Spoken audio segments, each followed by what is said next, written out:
Welcome to Rework, a podcast by Basecamp about the better way to work and run your business. I'm your host, Sean Hildner, and this week we're talking about the chapter Throw Less at the Problem. Joining me, as always, are Basecamp's co-founders and the authors of Rework. Jason Fried, how are you today? I'm good, Sean. How are you? Wonderful. And David Heinemeier Hansen, how are you? I am good. Well, good. Lately, we've been talking about adding fewer features when building a product. And this is a little more about solving a problem by spending fewer resources. Is that right? Spending less time on something, less people? Yeah. Fewer people? David and I just got off a call about kind of this very thing, actually. Oh, yeah? We're talking about pricing. We've been considering playing with different pricing models for Basecamp 4, which we're finishing up. And there's some very appealing approaches based on some data modeling that we've looked at. And there's a lot of product changes that have to come from that. And then there's also other versions of this, which is like, don't change this and don't change that. Instead, solve it another way, which is just like more sales. There's all sorts of different ways to approach any problem. And they're all a bunch of different trade-offs. And I think our general approach, not always our general approach, but our general instinct, at least I would say maybe our hopeful instinct, is what's the simplest way to solve for what you're aiming for? Mm-hmm. Because there's definitely complicated ways and there's definitely more involved ways, but can you get roughly the same effect by doing less? The reason for that is then you can do more elsewhere. That's the thing. It's not about like overall doing less. It's actually about having more things that you can do in a given year, because the 9 things you're doing are simpler than the 7 things you could have done that are more complicated and would have taken the same amount of time. So that's sort of the bigger idea here, I think. Yeah, the merchant in me always look at this. Do you know what? Anyone can buy 100% for 100%. There's no skill in that. But if you can buy 80% for 20%, there's skill in that. Because Now you have 5 shots at getting 5 things at 80% rather than 1 thing at 100%, right? And I think that really encompasses so much of how we've approached so many things at the business. You look at Basecamp itself. Basecamp is essentially 5 products. It's the 80% of all of these 5 different solutions, right? Hey, you don't need a separate Slack. You don't need a separate Asana. You don't need a separate Trello. You don't need a separate Dropbox. You don't need all these other things. Here's a version that includes the 80% that most people actually need in that situation together. And that's the value, right? The value is that you get it sort of all integrated together. The other thing I'd say is that throwing less at the problem is a mindset of how to analyze the solution space, right? It's very easy to get locked in on tinkering at the margins. Okay, we're locked into this definition of the problem. Let's just tinker it at the margins. That's just not where the big leaps are made. If you think of this other concept of the 10x programmer, for example, very few of the 10x programmers are 10x as effective because they write 10 times as much code. I'm sorry, what is a 10x programmer? 10x programmer is this concept from studies on old software organizations that there'd be these individual programmers who'd be 10 times as productive as the worst programmer, not as the average, but as the worst programmer. They'd make 10 times as much progress. But the bulk of that progress, the bulk of that impact was from analyzing the problem and then coming up with a totally different way of doing it. We can also just not do that, right? This solution we're looking at, do you know what? Maybe I can write it a little bit better than you. But that's not where the big gains are. The gains are by writing something totally different that solves the same hurt, which connects to this notion of why you should never accept customers and their suggestions for features. Customers are excellent at telling you their problems. They're not excellent at designing solutions to those problems, because if they were, you'd be buying their software. They wouldn't be buying yours. They're buying your software because you're solving their problems, right? So constantly being able to step back and go like, no, wait a second. This path we're on, is this right? Is there a totally different way, left field version of it, a less version of it? And the less is the guiding principle here, which usually comes up whenever Jason and I, we were just on this call about pricing, and we're analyzing, or we're talking about this broad analytical product that we've done internally, multiple pages, reviewing a thing to doing it. Sometimes some of those things in itself gives me this sense like, I suspect there's a less version of this. But it's easier, right? Like it's so easy to run into a problem and say, oh, let's just throw more money at it. Let's throw more people at it. So how do you flip that in your head to, oh, let's reframe the problem, which I think is what you're saying, David. Yes. I think part of it is aesthetically. Like I aesthetically just have an attachment to this idea of doing something efficiently, right? Again, this whole thing of getting 100% for 100% of the effort, just not interesting. There's no creativity there and just like mass blasting through it, right? I want a deal. I'm here to wheel a deal. I want a deal on the best parts of this feature. I want to pay 20% of it and I want to get 80%. Yeah. Yeah.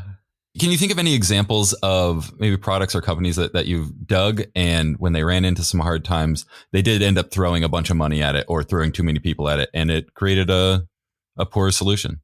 I feel like there's probably a number of examples in the automotive industry where like a company is struggling and they come out with a whole new platform or a new car. And this is probably this is so ambiguous and whatever that it's not even a good example, but basically where they think the problem is one thing, but it's really not that. And by the way, that could be our problem too. Like every company, for example, if you're talking about like increasing marketing expenses, increasing sales, how do we get more customers in the door? It could be that there's not a good product market fit. That actually could be the problem. The product could be bad. That could be part of the problem. But you sort of assume, well, the product's perfect. We just don't have enough people coming in the door to sign up for it. You don't really know necessarily, and I think that's one of the areas where you can find yourself throwing a lot of money at something when you're not really selling the thing people want to begin with. So that's maybe a better example than that's incredibly vague car example, which wasn't even a full, complete example. But maybe David has one. I just couldn't come up with one off the bat. I think part of the car example that works for me is actually Tesla.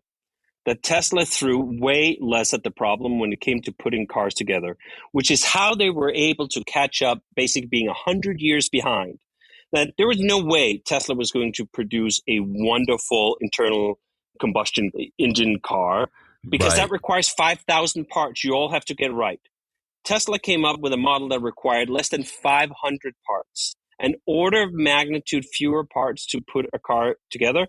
And they didn't even put those 500 parts together particularly well. Tesla is probably some of the worst built cars I've ever had the misfortune at times of driving in. And it just didn't matter. The less they threw at the problem was this, hey, what if we just made the floor out of laptop batteries? What if we just did that instead of this awfully complicated micro explosion management that is a gasoline engine? Let's not manage explosions. Let's just put a bunch of laptop batteries at the floor of a car. It reduces the overall complexity of building the thing by an order of magnitude. We can then dazzle people with some things that are easy and cheap for us Silicon Valley types to build, like a nice user interface, something that's been historically neglected like crazy. All these German car makers, they'd be like, oh yeah, but look at like whatever, all the tolerance gaps, right? A lot of cars were evaluated like how big is the tolerance between the panel gaps? And Tesla just went like, what if ours are just totally crooked and no one gives a shit? And then instead, I'm going to put in like a game on Sure. you can play chess on your car while you're sitting, which is actually something I did with my son, which was really fun in our Tesla. We sat down and played chess in the parking lot. And like, that's a thing where you're throwing less at the problem. We can't fix the hard problems, panel gaps, pretty hard problem. You have to spend decades to really perfect that model. Elon goes in like, none of this matters. That's not what people buy a car. Yeah. Yeah. They buy a car because no longer they have to fill gas in it. They can just fucking charge it at home. They buy a car because it's an appliance to get them from A to B. They buy a car because it's got humor, right? When was the last time you talked about a car that had humor?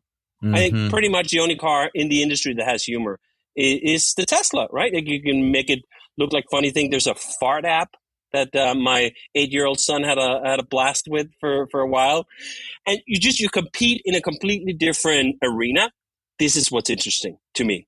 That's why I have such respect for Tesla, even though I also kind of deeply hate it. I do think the Beetle was funny. Yeah, well, maybe that was the last time. Right. But what was interesting about the Beetle was there's a couple things. You had the daisy little holder and the flower holder. The flower holder. And then it was mostly the advertising also though, which was we're not going to take ourselves too seriously. We're going to have some fun with that. And they set the tone there. The thing that's interesting about what David is saying is that while Tesla, of course, does technically throw less at the problem in terms of like having fewer parts, They just chose a different problem. And that's actually kind of the reframing the problem, like bringing humor into it, bringing a different user interface into it, bringing a different expectation of what a car is. It's more of a computer on wheels for Tesla, even though they're fast as hell. They don't handle very well. It's not like they realize that people don't give a shit about that. Most people are just commuting. And if they can create an environment that's like fast enough and novel enough and fresh enough and you can plug it in, like that's what's going to be different about it. Yeah. So it is technically less, but it's also coming from a different point of view, which is it's not less of an internal combustion engine. It's an entirely different idea for what a car really represents. Yeah. Versus, everyone else. This is the key insight. Yeah. The key insight with throwing less at the problem is that you have to give up some things. Yeah. You don't get to throw all the same stuff around. You don't get the same quality. You have to say, you know what? These things we're not doing, which connects to this other great book. I think maybe we reference it somewhere in Rework, Blue Ocean Strategy. Blue Ocean Strategy is a methodology of approaching problems of how you're going to solve it. And it maps out by basically having you rank, like, here's 5 or 10 things that a potential car owner might care about. If they care about panel gaps, if they care about finesse handling, if they care about like the fidelity of the controls, they're going to buy a German car. Let's just put it like that, right? That's where Audi and Porsche and BMW, they excel at that stuff. And Elon goes in and is like, what if we took all those sliders and we put them to 0?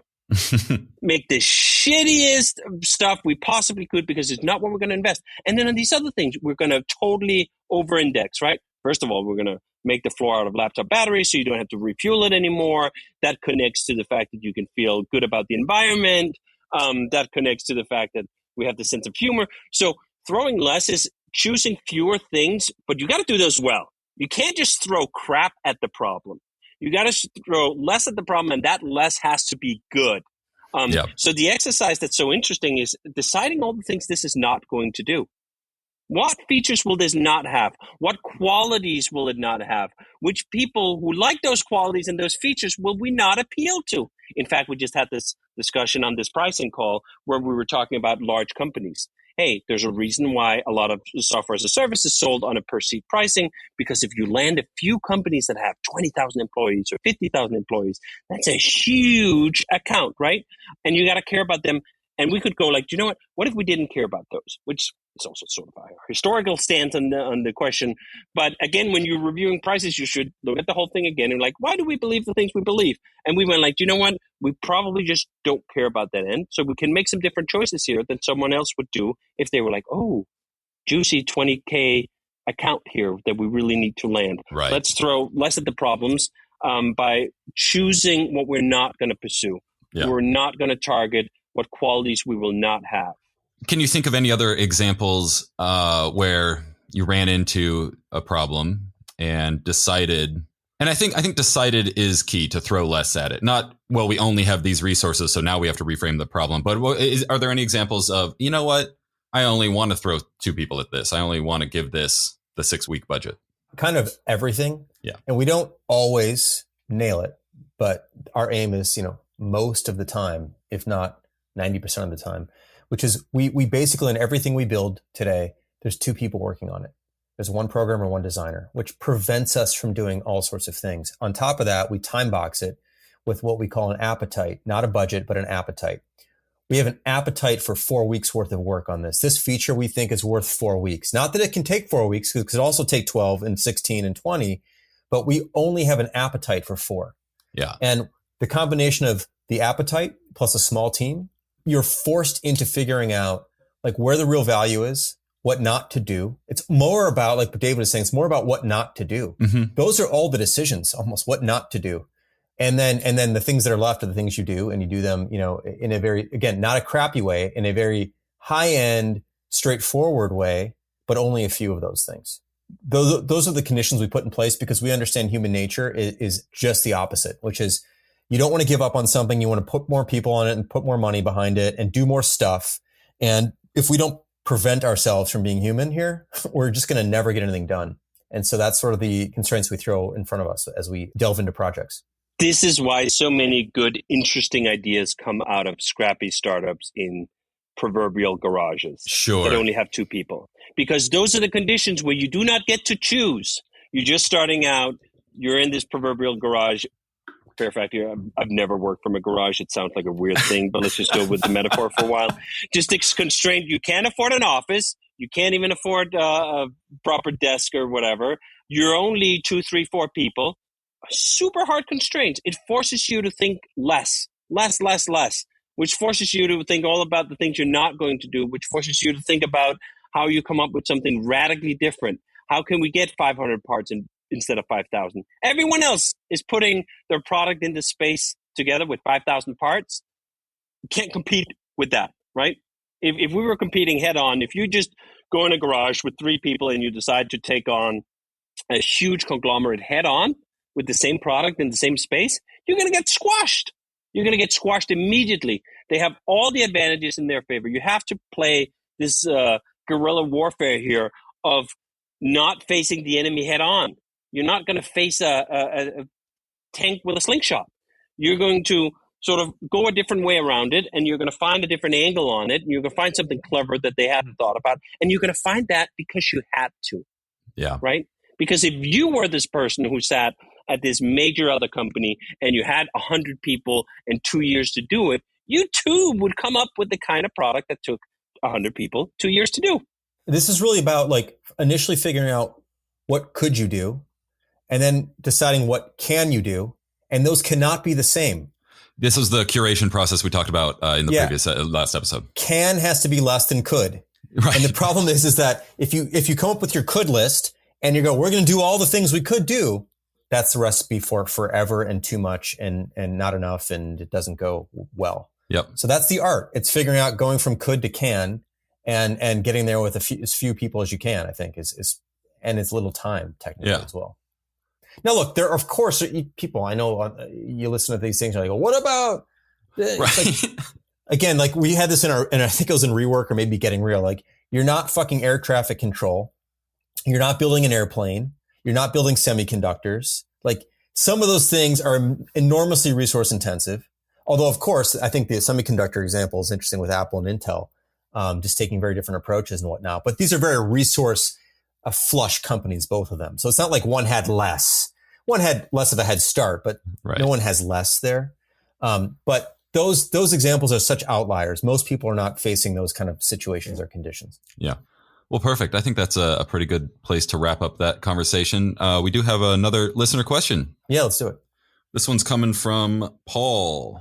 Hi, Jason and David. This is Paul from Norway. I got the sense that you guys love coding. So first, I'm wondering if that is the case. And secondly, how much time do you spend coding these days? Thanks. Bye. I think that might be more for David as far as the coding goes. But Jason, maybe how much time do you spend actually playing with the HTML? A lot less than I used to. More of my time is spent on sort of helping others come up with solutions for problems and working through and being more of an editor actually on the design process. The sort of the initial instigator and then an editor is sort of my current thing. I can get in there when I need to, but I typically don't anymore quite as much. So David's in a different boat though. He's coding away like a madman. Yeah, I enjoy the act of coding an awful lot, to the point that it's almost one of those sustaining activities that makes the rest of it work. Because if I go too long without getting my hands into the code, I just get grumpy, and then I'm not good at the other stuff. So I need to do that. I need to have my hands in it, and that's a thing I enjoy. And I happen to work at a place where I could do the thing I enjoy very much, and it actually helps the business and it moves things forward. And I wouldn't give that up for pretty much anything, which is also why we've tried to design the company in such a way that both Jason and I can continue to do the things that we really like to do. Oftentimes what happens to entrepreneurs and founders as their company grows is they do just the things that have to be done. And then they're not doing the things they really want to do. And then they end up miserable, and then they can't go the distance. We've been able to stick with it for 20 plus years because we've spent an awful lot of the time doing the things we really like to do, whether that's writing or designing or being an editor or doing code. Yeah. And then finding either ways of throwing less at the problem when it comes to the administrative side of the business, or getting someone else to do it. If you could, I don't know, guess at the breakdown of your day or your week, how much of the time is spent coding? It's very up and down. Sometimes it's literally 100%. Like I almost go off the grid, sort of, for a while because we have a problem and I'm really interested in that problem and I want to solve that problem. And I do that. And then there are other weeks at a time where I don't get back into the code. And usually once it's been weeks, I do start to get a little grumpy. And then I realize I got to do something, which is so funny too, because sometimes this has sort of that energy of differential value. There's certain things I'd like to believe that if I'm in the code with, like, it really makes a big difference. But sometimes I can't wait for that thing. So I'll just fix a bug that anyone at the company or any programmer at the company could have fixed that bug. They could possibly have fixed it better than me, possibly could have fixed it faster than me, but I simply need to write some code. So this is a way to be productive and just go like, all right, that was something I just needed to do. Perfect. Well, thank you, Paul. Keep these questions coming in. If you would like to ask a question of Jason or David, leave us a voicemail at 708-628-7850. Or better yet, record a voice memo on your phone and email it to me at hello@rework.fm.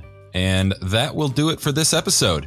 I know you're both on the road, so thank you both for joining me today. Next week, we're going to talk about focusing on the things that won't change. But for now, I will say thank you to David Heinemeier Hansen. Thanks, Sean. And thank you, Jason Fried. Thank you, Sean. See you next time. We'll see you next week. Bye.